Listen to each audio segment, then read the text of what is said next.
María Rosario Marenco Ortega, licenciada en Derecho por la Universidad Intercontinental.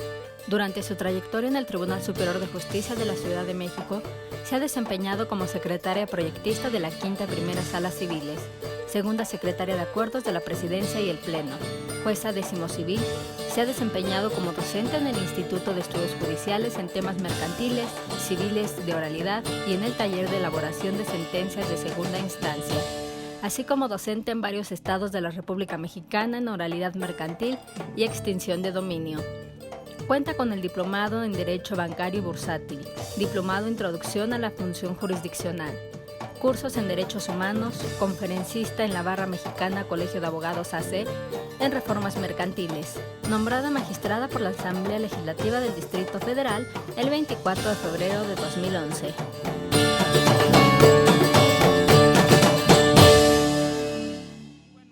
Vamos a hablar de la hipoteca porque es un tema que siempre se va actualizando. Es un tema que tiene muchas aristas, es un tema que confunde muchas veces no solo en lo sustantivo, sino también en lo procesal. Para comenzar, podríamos intentar aclarar o profundizar la duda, según se vea, de la naturaleza de la acción hipotecaria. Por antonomasia y por excelencia, se ha definido a la acción hipotecaria como una acción real. ¿Por qué? Porque persigue a la cosa, no a la persona. Sin embargo, me parece que no es exacta la definición ni la clasificación de la acción hipotecaria como una acción netamente real. Desde el punto de vista de su servidora, la hipoteca como acción es de carácter híbrido. ¿Por qué? Lo que se persigue normalmente, a diferencia de un juicio ejecutivo, es como prestación principal la declaración del vencimiento anticipado para el plazo del pago del crédito que se le otorgó al deudor. Y ojo, hago énfasis en el término deudor. Más adelante voy a explicar por qué. La hipoteca pues tiene una naturaleza esencialmente civil. Está regulada en el artículo 2893, si no me equivoco, de nuestro Código Civil. La figura del crédito es una figura mercantil que está regulada en la Ley General de Títulos y Operaciones de Crédito. Si ustedes se dan cuenta, las personas que cuentan con mayor experiencia y que litigan o que han trabajado como servidores públicos del Poder Judicial, años atrás, quizás 20 años atrás, bueno, me han platicado, yo no había nacido, pero me han dicho que tiempo atrás lo que se hacía era mucho contratar los mutuos, ¿sí? El mutuo con interés y garantía hipotecaria. Posteriormente se abandonó la figura del mutuo para cambiar a la figura de la apertura de crédito por una simple y sencilla razón.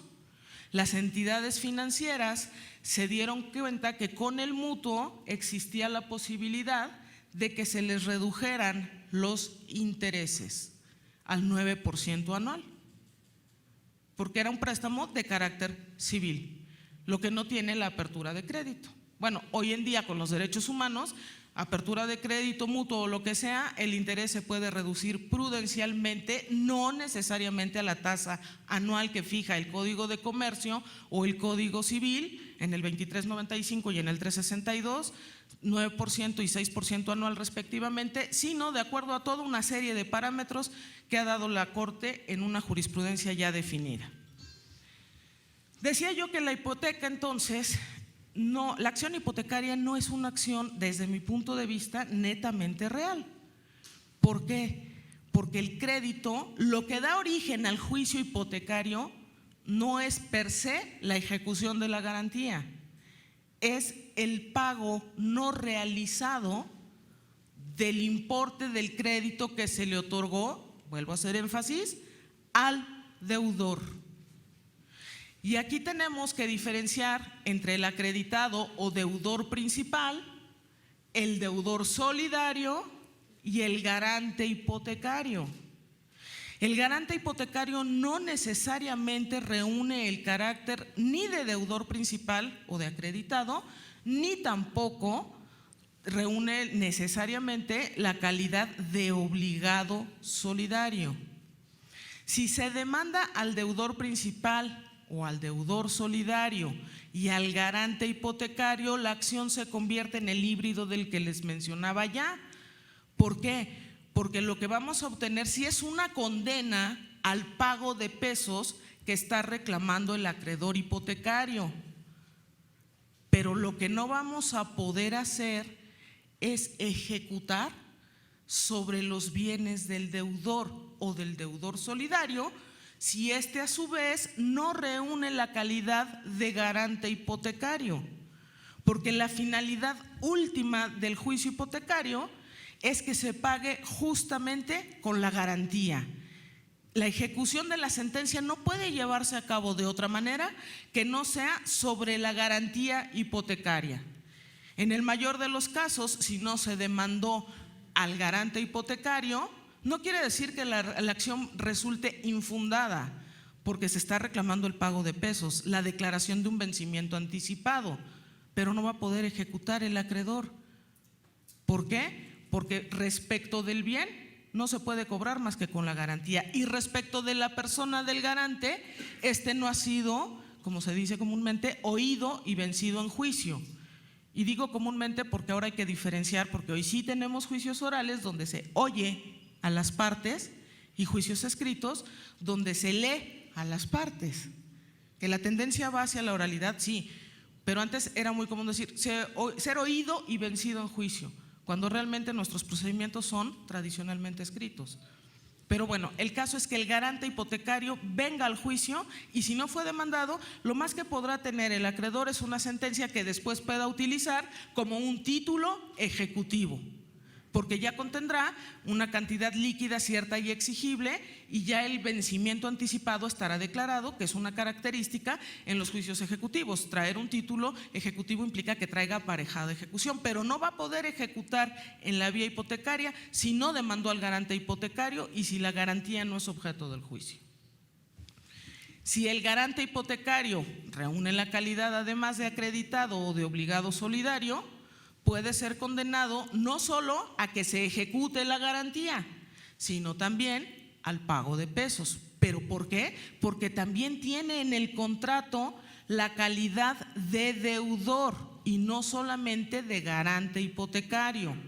Acuérdense que en la hipoteca el garante hipotecario, si solamente reviste esa calidad, solo podrá ser ejecutado en la garantía. No responde ni por el pago de pesos con dinero de su peculio, ni con otros bienes que no hayan sido constituidos como garantía.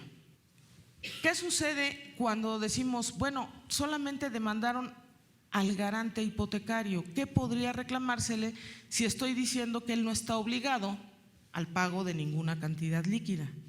Lo que el acreedor puede hacer es reclamarle que compruebe que el deudor, por quien está garantizando con ese bien, está al corriente de sus pagos. Y si no lo hace, entonces se procederá a la ejecución de la garantía hipotecaria. Pero no quiere decir que en la sentencia pueda condenársele al pago. Insisto, porque no tiene la calidad de deudor ni principal ni solidario. Solamente podría comprobar que su deudor principal o su obligado solidario ya hicieron los pagos y que están al corriente en la deuda. Y si no lo hace, entonces se ejecutará la garantía.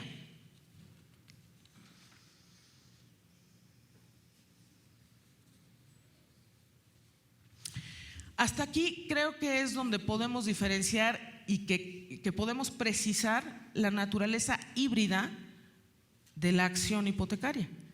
Si el crédito es personal, si yo le debo a la maestra Aide, no puedo pedirle al maestro Edmundo que pague, pero si el maestro Edmundo garantizó el pago de su deuda con su casa, puedo ejecutar en la vía hipotecaria esa garantía que responde por el adeudo de ella, simple y sencillamente.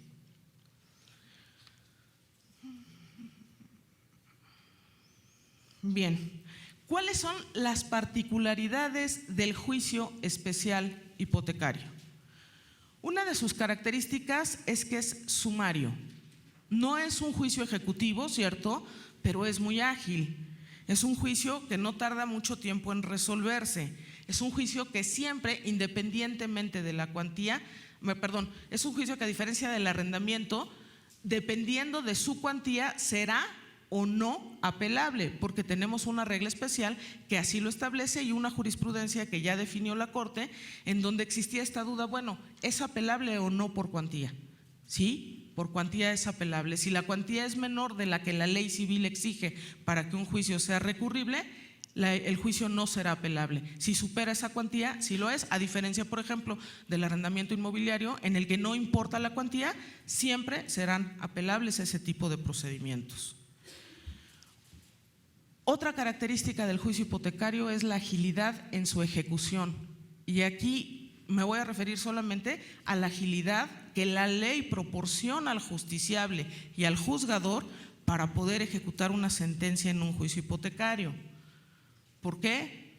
Porque aquí es donde entra la conducta procesal de la parte demandada. Hay que decirlo. La parte demandada, ya sentenciada muchas veces en rebeldía, muchas veces aun cuando haya venido a juicio, es muy difícil ganar un juicio especial hipotecario si no es por prescripción. Pero, ¿qué sucede? En la ejecución de sentencia metemos arrendatarios, metemos personas ajenas que no han sido oídas y vencidas en juicio, y vamos retardando lo que es la ejecución propia de la sentencia.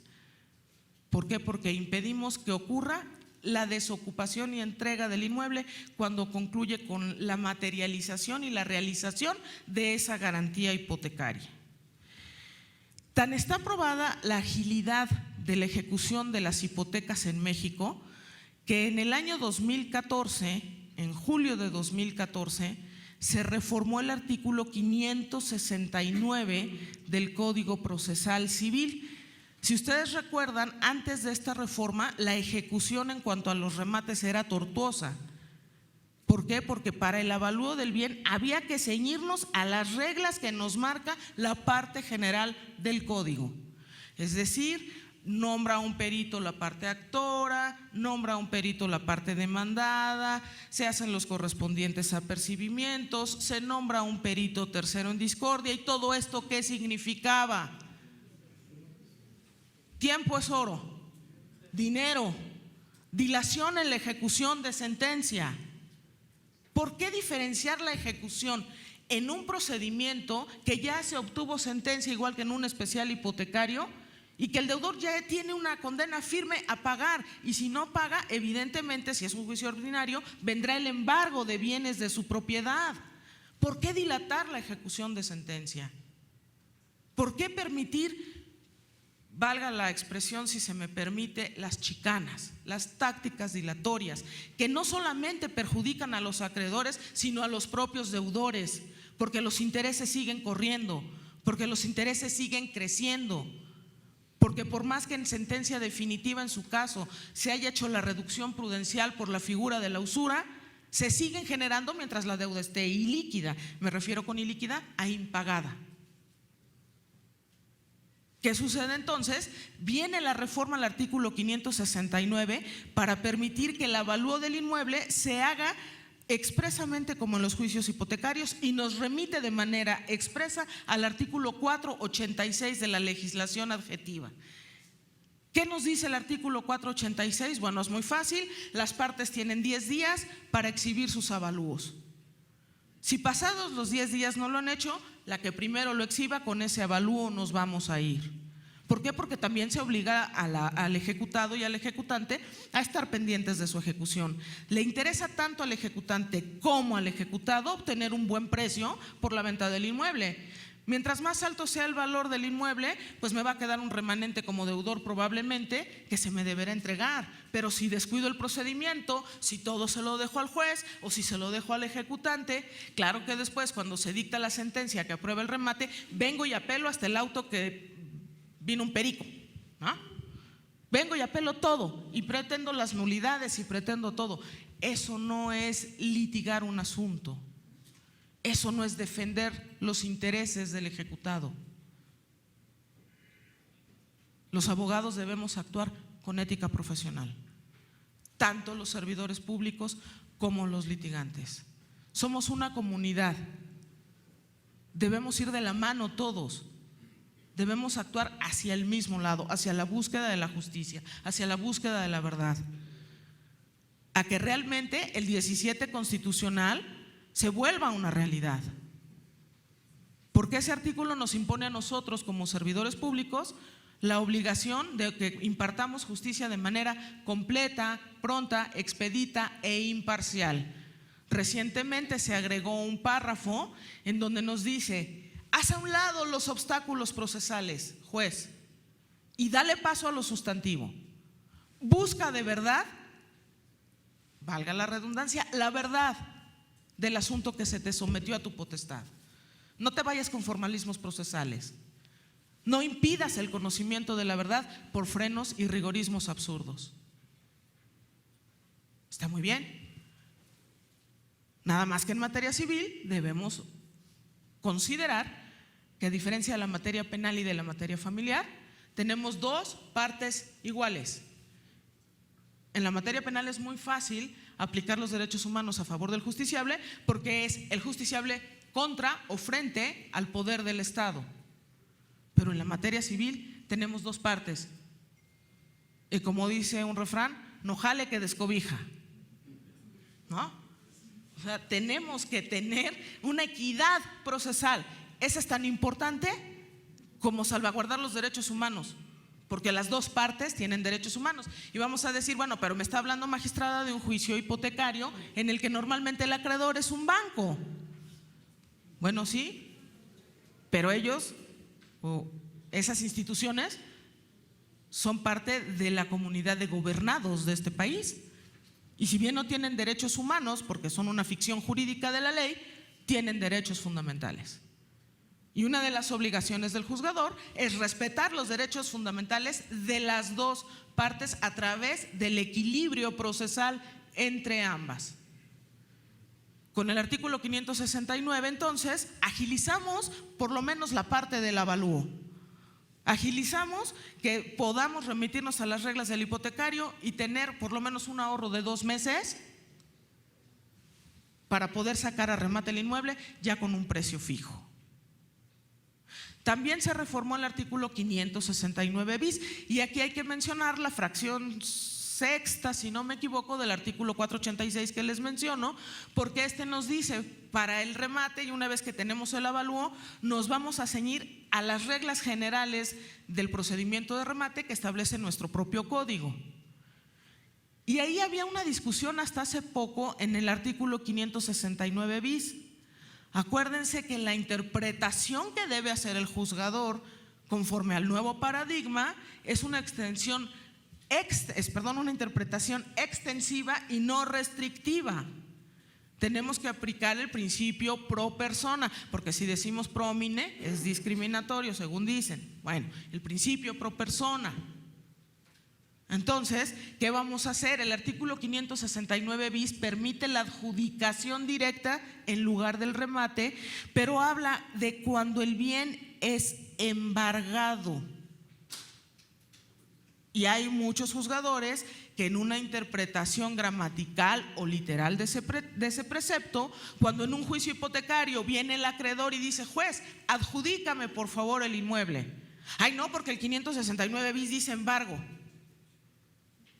Acuérdense que gracias a Dios a la reforma constitucional de 2011 ya no somos un aplicador literal de la ley, ya somos verdaderos intérpretes de la norma jurídica y estamos facultados para hacer lo que nuestro grandísimo tribunal tiene el nombre: Tribunal Superior de Justicia de la Ciudad de México. Antes éramos el Tribunal Superior de Legalidad de la Ciudad de México, porque teníamos una prohibición tajante que estaba en el 14 constitucional y en el 17 constitucional, que gracias a Dios y a las reformas nos permiten tratar, claro está, insisto, respetando los derechos de ambas partes, pues poder impartir esa justicia completa e imparcial. Entonces, se debe proceder a la adjudicación directa en un juicio hipotecario, desde mi punto de vista sí, incluso me parece que ya hay jurisprudencia que así lo ha definido. ¿Por qué? Porque parece chistoso. Si cuando hablamos de la prelación de créditos en un registro público y de la prelación de derechos, hablamos que un tercero es aquel que tiene la misma calidad del derecho de un acreedor, es decir, derecho real frente a derecho real, no es posible que un acreedor quirografario tenga mayores derechos que un acreedor que tiene una garantía real a su favor. No existía ninguna justificación para que no se le concediera al acreedor en un juicio especial hipotecario la adjudicación directa. Y esa es la reforma que se hizo al artículo 569 bis de nuestro Código Procesal Civil. Les proporciono, por si les es de utilidad, el número de la jurisprudencia que les comento. Es el registro de ius número 2014811. Repito, 2014811. Y otro tema de no menor importancia que el que acabo de comentar es el que fue primero, la gallina o el huevo. Artículo 525 versus artículo 590, ambos igual del Código Adjetivo Civil. El artículo 525 nos dice: inmediatamente que el juez dicte una orden donde se deba poner en posesión a una persona de un inmueble, deberá proceder a hacerlo ipso facto. El artículo 590 nos dice: otorgado el título de propiedad, en el caso del remate entiéndase la escritura, se procederá a poner en posesión al adjudicatario de aquellos bienes. Entonces, primer punto, y esta es una opinión meramente personal. El artículo 525 está en la sección de la vía de apremio. El artículo 590 está en esta parte que les hablaba yo, parte general de los remates del Código de Procedimientos Civiles. Les comentaba también que el artículo 486, fracción sexta, sí, me parece que es la fracción sexta, nos dice y nos remite, nos autoriza a acudir a la parte general del Código para los remates. Entonces, ¿qué sucedía? A la letra, ese artículo decía primero escrituras y después la posesión. Ah, caray. Nunca compartí esa postura, porque considero que es tanto como desnaturalizar lo que es el acto traslativo de dominio a través de una compraventa, aunque ésta sea de carácter judicial, en donde no interviene la voluntad del deudor, sino la voluntad del Estado, que le vende a un tercero en una subasta pública la garantía hipotecaria. ¿Cómo se perfecciona la compraventa? Artículo 2448 del Código Civil. No es a través del objeto y el precio, aunque la primera no se entregue y el segundo no sea satisfecho. ¿Por qué tengo que condicionar que ponga yo al adjudicatario, sea que haya resultado el propio ejecutante o un postor, a darle la posesión mientras no escriture? El título que constituye precisamente el que ampara la propiedad del comprador es la sentencia de remate, no es la escritura. Hubo criterios dispares en los tribunales colegiados de nuestro circuito, particularmente entre el tercero y octavo tribunal colegiado en materia civil de este circuito, donde el tercer colegiado, que es de una corriente más liberal, decía: oye, no es necesario esperar a que se tenga la escritura para poner en posesión al adjudicatario. El octavo tribunal colegiado sostenía lo contrario y decía: a ver, mientras no se ponga en posesión del inmueble, mientras no se otorgue la escritura al comprador, no lo puedes poner en posesión del inmueble. Viene el pleno de tribunales colegiados en materia civil de este circuito y resuelven la contradicción de tesis que debe prevalecer como criterio el del octavo tribunal colegiado. Y dice: mientras no se tire la escritura, no puedes dar la posesión. La misma cara puse yo. Es absurdo, ¿no? Entonces, pero bueno, era jurisprudencia y a veces los señores litigantes se enojan con nosotros porque la aplicamos, pero el 217 nos obliga, porque si no, papá federal pues nos va como en feria. Yo no estoy de acuerdo con esa jurisprudencia, pero era jurisprudencia vigente, entonces teníamos que aplicarla. ¿Cuál fue el razonamiento que dio el pleno de este circuito en materia civil para sustentar esa postura? Decía, bueno, es que no se trata nada más de cumplir con una obligación civil a cargo del deudor. Se trata de un mandamiento judicial, una orden soberana del juzgador que debe ser cumplida. Bueno, ¿y qué la entrega de la posesión no es una consecuencia natural de la venta judicial también ordenada por el Estado? Y yo pregunto, ¿qué pasa si el adjudicatario juntó hasta el último centavo para hacerse del inmueble y no tiene dinero ahorita para escriturar? Es en su perjuicio si no escritura, si no inscribe en el registro público, porque volvíamos a lo mismo. Tratándose de un acreedor que tenga un derecho real sobre el inmueble, si lo inscribe primero que el adjudicatario, pues este tendrá que atenerse a las consecuencias, pero no por eso podemos afectar su derecho a tener la posesión del inmueble que ya es de él, aunque no exista la formalización de la escritura. Viene otra contradicción de criterios entre este pleno y el segundo tribunal colegiado del tercer circuito, que es el Estado de Jalisco, donde el Estado de Jalisco sostenía lo mismo que sostenía aquí el tercer tribunal colegiado. Y entonces viene ahora sí la Corte, la primera sala de la Suprema Corte de Justicia de la Nación, y nos dice, señores, es violatorio de derechos humanos que le impongan como requisito sine qua non al adjudicatario que escriture para que le den la posesión. Y en esta jurisprudencia no aparece todavía publicada en el Semanario Judicial de la Federación, pero la resolvieron el día 3 de mayo de este año, de 2019. Es jurisprudencia de la primera sala de la Suprema Corte de Justicia de la Nación del 3 de mayo de este año. En fin, podemos ver muchísimas aristas en el tema de la hipoteca. Estos creo que son los aspectos procesales más importantes que podríamos tocar, a reserva de que si alguien tiene alguna pregunta al final, con mucho gusto, si está en mis posibilidades, la responderé. Pero quiero tocar un tema que es novedoso en la materia de hipoteca, que no está muy explotado ni explorado en el país, no hablo de la Ciudad de México, que es la hipoteca inversa. La hipoteca inversa, como regulación, la tienen, hasta donde tengo entendido, solamente 4 estados: la Ciudad de México, Jalisco, Sonora y el Estado de México, no más. Inclusive, a lo mejor ya no sé buscar como cuando era proyectista tesis en el IUS, pero busqué hipoteca inversa y no hay una sola tesis. Es una figura poco conocida, es una figura poco explotada, pero me parece que habría que darle difusión.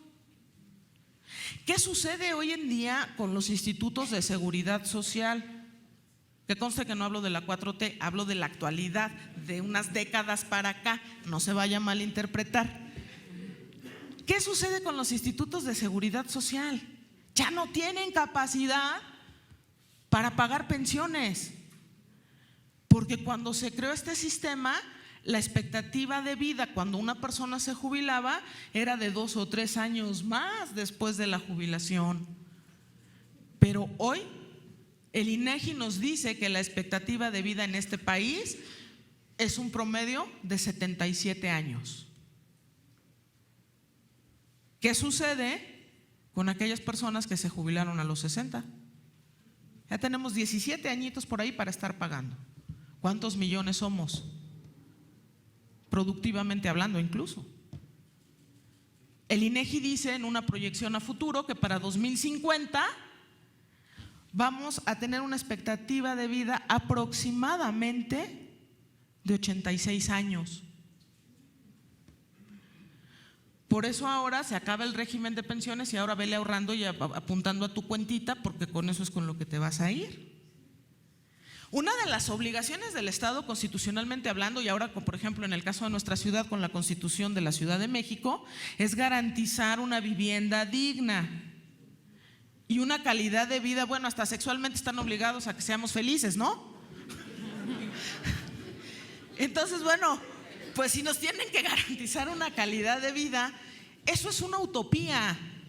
¿Por qué? Porque el Estado no tiene el recurso para decir, a ver, vénganse, no tienen casa, yo les construyo una. ¿Qué sucedió ahorita con el sismo de 2017? ¿2017, verdad? 17. Ay, ya me perdí. En el 2017, ¿qué sucedió?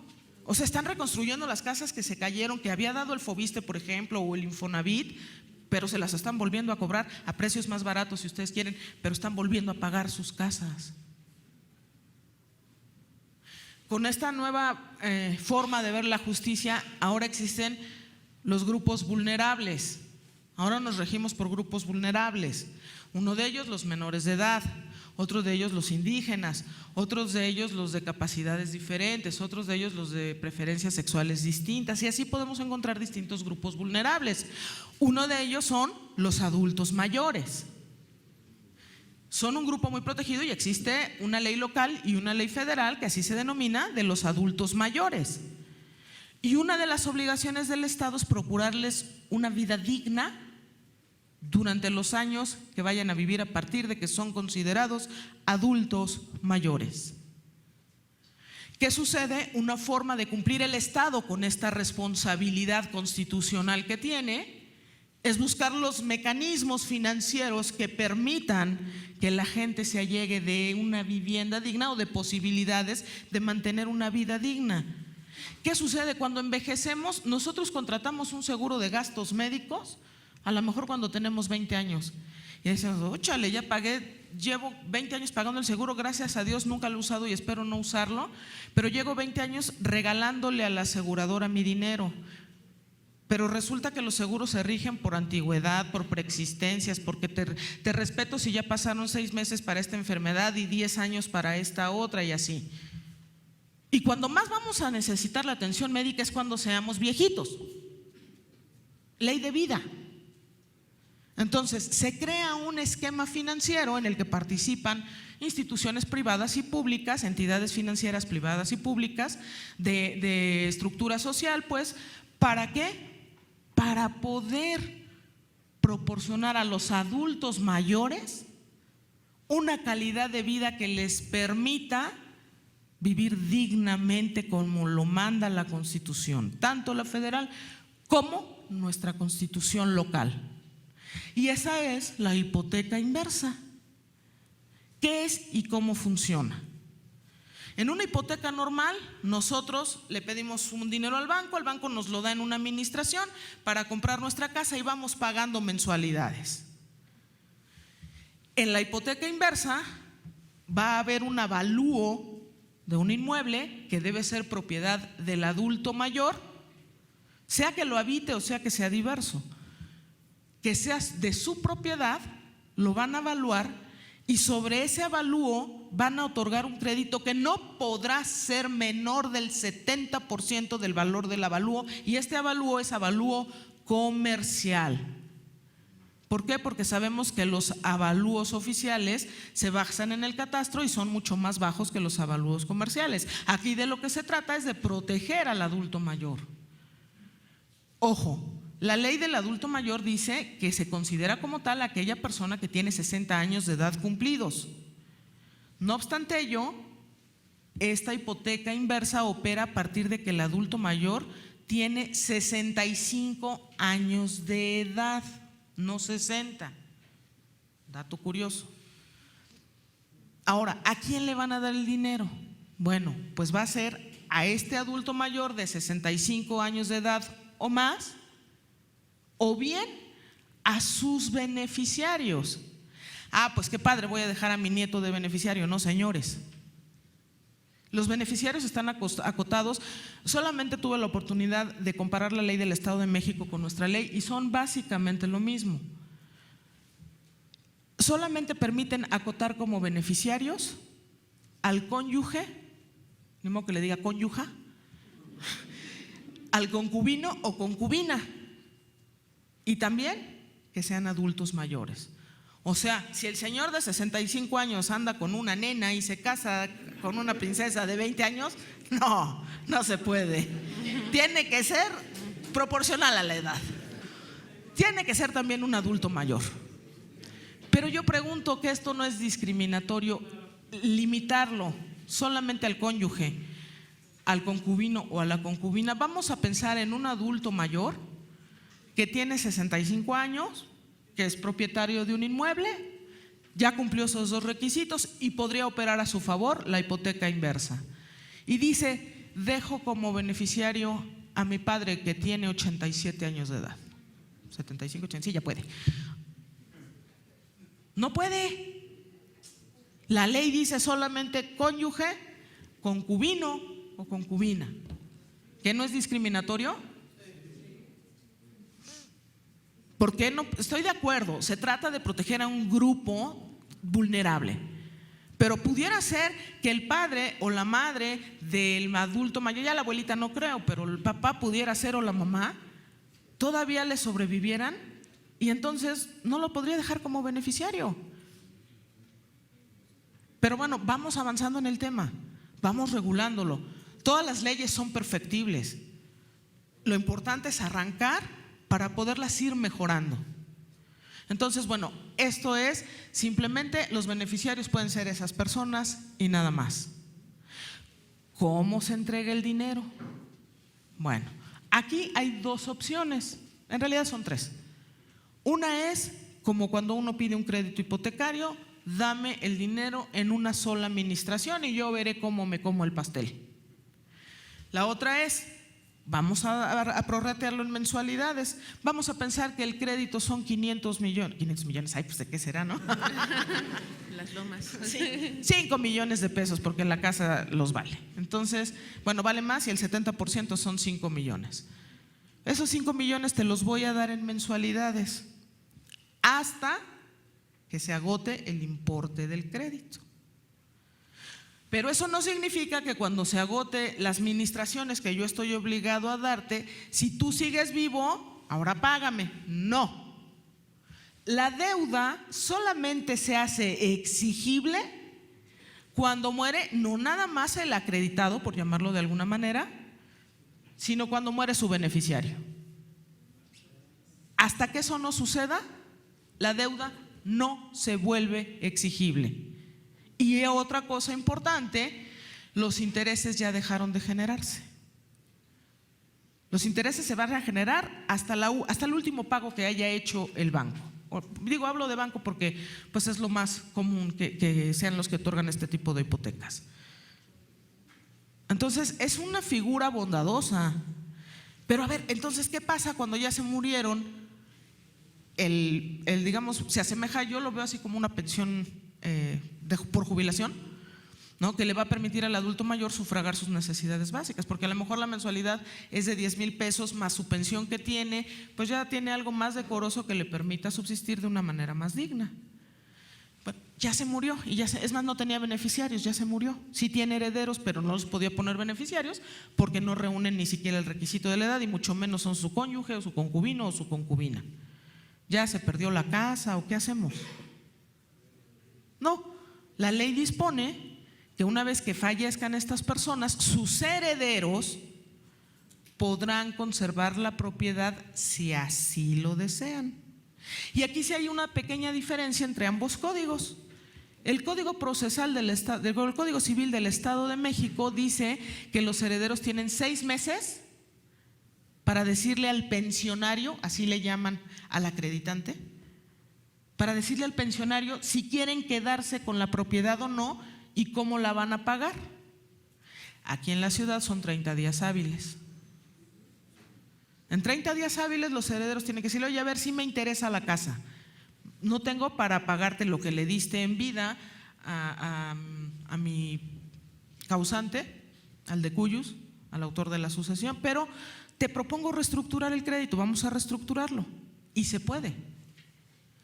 Entonces, las dos formas son: llego, te liquido lo que pagaste con sus intereses y me quedo con la casa, la recupero, o bien te digo: ¿sabes qué? Vamos a reestructurar el crédito y entonces empiezo a pagarte como una hipoteca normal en mensualidades.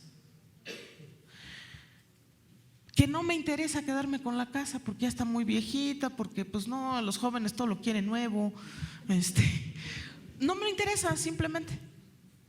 Bueno, está bien. Eso pone en libertad al pensionario, es decir, a la institución, ya sea para ceder el crédito o bien para ejecutar la garantía. Entonces, como ustedes pueden ver, se trata de una figura bondadosa, se trata de una figura que sí protege de alguna manera al adulto mayor y que además le da la posibilidad a su familia de que el día que esa persona y su beneficiario ya no estén, puedan recuperar esa posesión y esa propiedad. Y también le da cierta liquidez al banco o a la institución financiera que haya llevado a cabo el contrato para decir, bueno, no lo quisiste, ahora me lo adjudico o lo vendo. Entonces es una forma un poquito, creo yo, viable de que los adultos mayores que tienen y que cuentan con una propiedad. También vi una estadística del INEGI que dice que en la Ciudad de México el 83.3% de los adultos mayores son propietarios de un inmueble. Entonces bien valdría la pena. Ya por lo menos hay 4 bancos que ofrecen este producto, que es Bancomer, Banamex, Santander y HSBC, para poder pues empezar a informarnos, ¿no? No está por demás. Entonces, bueno, esa es una figura novedosa que creo que, insisto, vale la pena hurgar en ella un poquito y que pues el día de mañana podemos todos necesitar. Es una acción encomiable del Estado haber buscado la fórmula legal que permita un movimiento financiero de esta naturaleza para procurar a sus gobernados una mejor calidad de vida.